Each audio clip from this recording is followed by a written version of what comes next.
here with Danny Biederman, who's compiled the most complete collection of spy fiction gadgets, props, artifacts, pretty much, I would say, in the entire world. I wanted to tell the story of the fictional spy thrillers, what I am passionate about, what I grew up on. It covers about 40 to 50 years, from James Bond into all these TV shows, Our Man Flint, Wild Wild West, The Avengers. It covers the whole genre.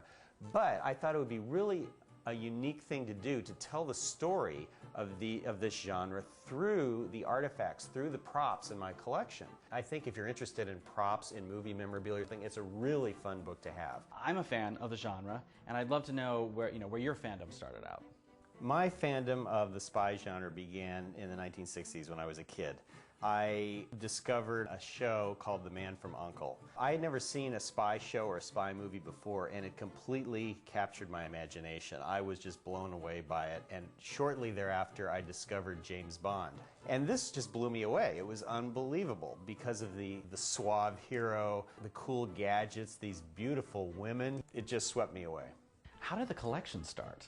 The collection started shortly after I discovered the spy genre, because like any kid, you go to the toy store, it's like you're into something and you go and you want to buy the toy. And so I went out and, saving up my money and everything, and I'd go out and I'd buy the toys, the action figures, the board games, and I kept them all. I have them all to this day, the things that I bought when I was a kid. But in the 1970s, they started having movie studio auctions, and I was able to purchase some actual screen-used pieces.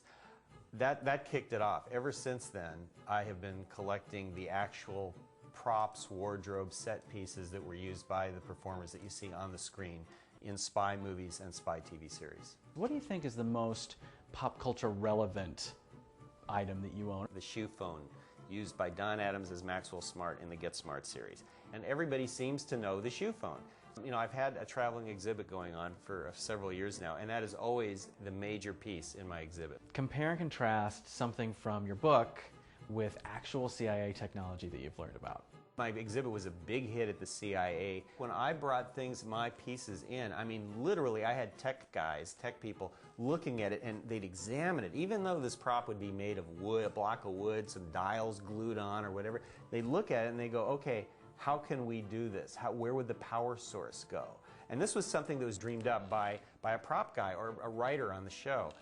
And in fact, when I was at the CIA, I was told by a CIA person that during the 1960s, the CIA was in fact assigned to watch Mission Impossible on television to get ideas. Both sides watch each other. Hollywood looks to the real world to get inspiration, to get ideas. The real world looks to Hollywood for the same reason. Thank you so much for being here, and of course, if anybody asks, I will disavow any knowledge of your whereabouts or activities. Thank you for having me.